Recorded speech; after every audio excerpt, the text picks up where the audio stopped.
I'm board-certified New York City plastic surgeon Dr. Darren Smith, and this is Plastic Surgery Before and After, your source for the real deal about plastic surgery procedures, news about trends in aesthetic medicine, and candid sessions with industry insiders. We hope you enjoy today's episode. How can I fix my nipples? This is a question we're asked frequently by people that are having other kinds of breast surgery, like a breast augmentation, a breast reduction, or a breast lift, and sometimes by folks who are purely concerned with the appearance of their nipples in isolation. The appearance of the nipples is a concern for both men and women, and it's actually something we deal with pretty frequently. Before we dive into nipple aesthetics and size and shape and position, the first thing that we should really do is establish some vocabulary. So the nipple is, simply put, the thing that sticks up in the middle of the breast on both men and women. The areola is the usually circular portion of the breast in both men and women that is pigmented more darkly than the surrounding skin. So together, the nipple and areola are called the nipple areolar complex.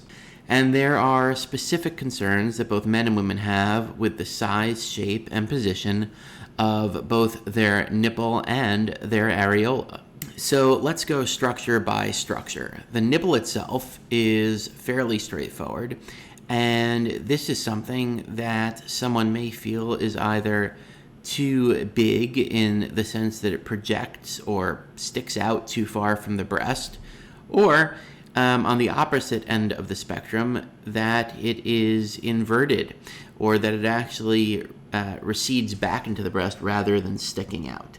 So if a nipple projects too far from the breast, there are various kinds of nipple reduction procedures that we can perform. And a very popular option for this is we simply remove a ring of tissue around the outside of the nipple and collapse the nipple on itself, almost like we're folding a telescope back in on itself, and we suture it together, and that will very reliably reduce the degree to which the nipple projects. For nipples that are inverted or that stick back into the breast instead of projecting outwards, there are several ways that we can approach the correction of inverted nipples. And this is generally a matter of making very small incisions or even just using pokes from a needle to break up the fibrous bands of connective tissue that are drawing the nipple back towards the chest wall into the breast.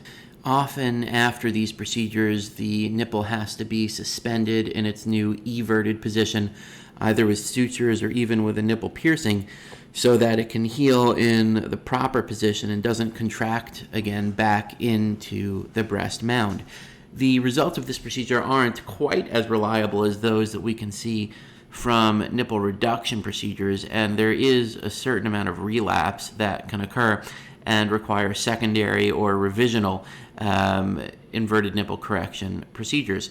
The other important thing to know about nipple inversion correction and also the correction of nipples that project too far out is that these procedures can interfere with both nipple sensation and the patient's ability to breastfeed. So these are specific things that you should discuss with your plastic surgeon before having either one of these procedures.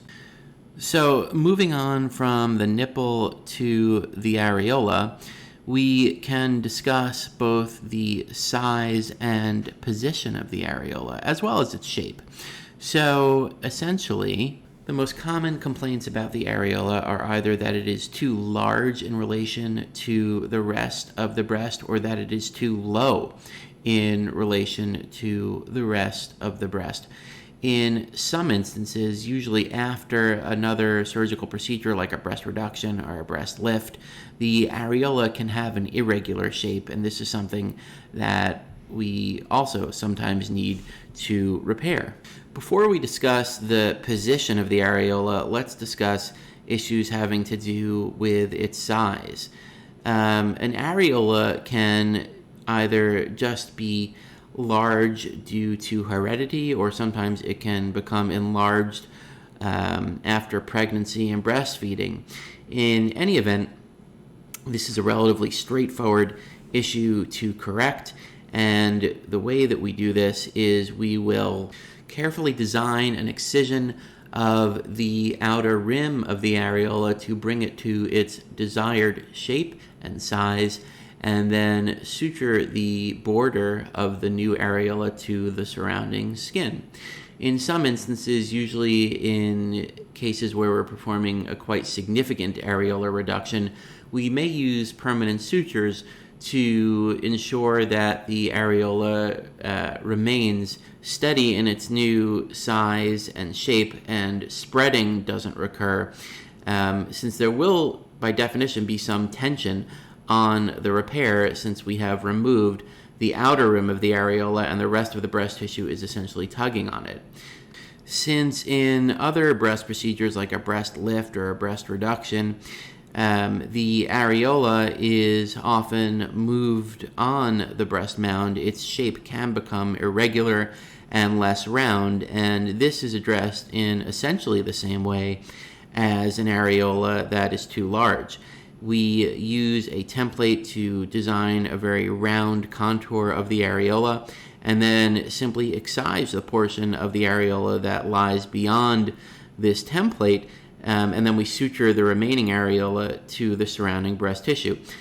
And the template is actually called a cookie cutter because it is round and one side of it is sharp so that we can use it to mark the skin, and it looks a lot like a cookie cutter.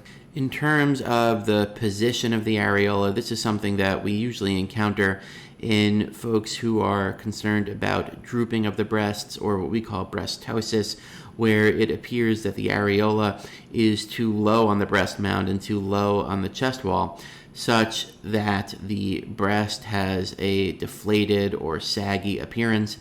And this is something that we treat with a mastopexy or a breast lift.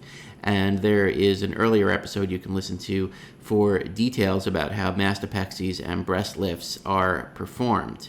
So while it's more common for women to have concerns about the size and shape of their nipple and areola, this is something that we do see in men as well, and the procedures used to address these issues are very similar to those that are used in women. The nice thing about procedures to address the form of the nipple and areola and the nipple-areolar complex is that they can almost always be performed with straight local anesthesia, meaning you don't need to go to sleep. You can be awake and breathing on your own, but we use local anesthesia to make sure the area is numb and you don't feel any discomfort. Of course, general anesthesia or twilight anesthesia remains an option, so you don't need to be awake, but the option is there if you'd like to have a more rapid, straightforward recovery. So this is something that you can literally come in, have done, and then just walk out of the office. The whole thing, for many of these procedures, takes under an hour. This is not the case for a breast lift or mastopexy. This is a more invasive procedure that is performed under general anesthesia. And again, there's more information about breast lift and mastopexy in an earlier episode. So issues with the nipple and areola are very common in women. We also see them in men, and they usually are fairly straightforward to address.